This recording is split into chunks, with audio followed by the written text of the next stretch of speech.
A day in my life as a 16 years old eme-eming vlogger. Yung araw napagdesisyonan namin na magluto ng spaghetti sardines. Yung pasta nga na ginamit namin ay yung galing dun sa spaghetti pack. Sinimulan ko nga muna sa pagpapakulo ng tubig. Niready ko nga muna yung tubig na pagpapakuluan ng pasta. First time ko pa nga lang lulutuin to guys, kaya na-excite talaga ako sa gagawin ko na to. Oo te, alam kong luma na yung kaserola namin, pero at least nagagamit pa, 'di ba? Pagka-ready ko nga ng tubig na pagpapakuluan, sinimulan ko na din yung mga recados na gagamitin natin. Kumuha nga lang pala ako ng sibuyas sa tindahan dahil te, wala kaming sibuyas sa bahay. Pero sa bawang naman te, meron naman kami dito sa bahay kaya kumuha lang ako ng ilang piraso. Syempre, wag natin kalimutan yung main ingredients ng pasta na to, which is yung sardines. Ayan te, kumuha lang ako ng sardines dyan sa pantry namin. Pantry? Oo te, pantry tawag namin dyan. Para kunwari social kami. Hiniwa ko nga lang pala yung mga bawang at sibuyas na kinuha natin kanina. Disclaimer nga lang pala guys na ang recipe na ginagaya ko dito ay yung mga sinasabi lang sa akin ni Mami. Kaya kung mapapansin nyo na kulang yung ingredients, dapat ito muna bago to, mali yung procedure, ay te, shut up na lang kasi sinusunod ko lang talaga si Mami. Mas maganda nga rin pala kung gagamit kayo ng food processor para pino talaga yung bawang at sibuyas, pero kasi wala kaming ganon. Kakadaldal ko nga kumukulo na pala tong pinakuluan nating tubig kanina, kaya ready na para ilagay yung pasta. Sabi nga ni Mami, wag ko daw ubusin yung pasta, mga 3/4 lang, kaya ayun yung ginawa ko. And alam niyo ba nangyari? Kinulang sa amin yung pasta.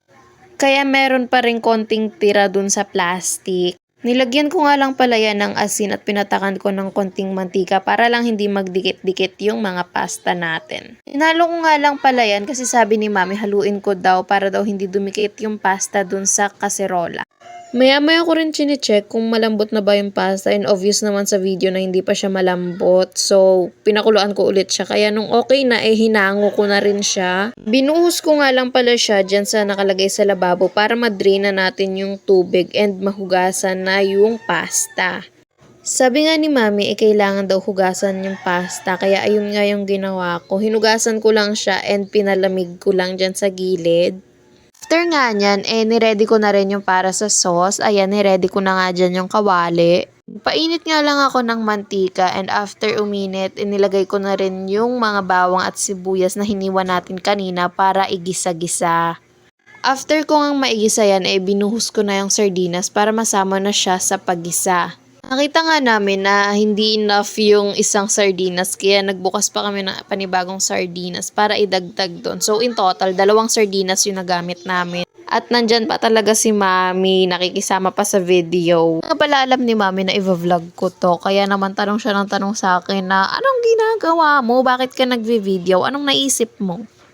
Ang daming daldal. Ayan nga pala, naglagay kami ng mga pampalasa namin. Depende na lang yan sa panlasa nyo kung ano yung mga ilalagay nyo. But sa amin, paminta, betchin, and nor cubes. Pinatakan nga lang namin siya ng konting toyo at tubig para lang sumakto siya dun sa lasa na gusto namin.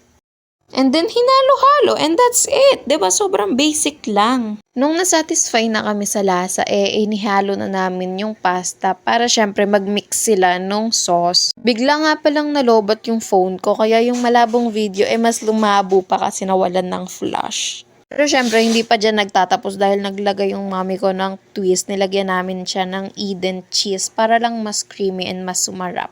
Ay, sabi ko sa'yo, te, sobrang sarap talaga ng nagawa namin. Kaya, te, kung gagayahin nyo tong recipe na to, ay no problem dahil sobrang sarap din talaga.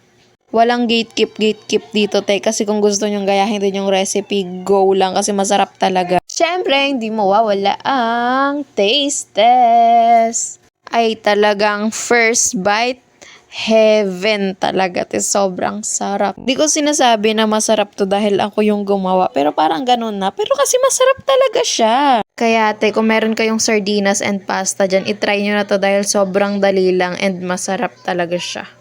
Kaya sign mo na din to, gawin mo ang Spanish sardines, te. Malapit na pala matapos ng video na to. Please like, comment, and follow for more. Bye! Mwah!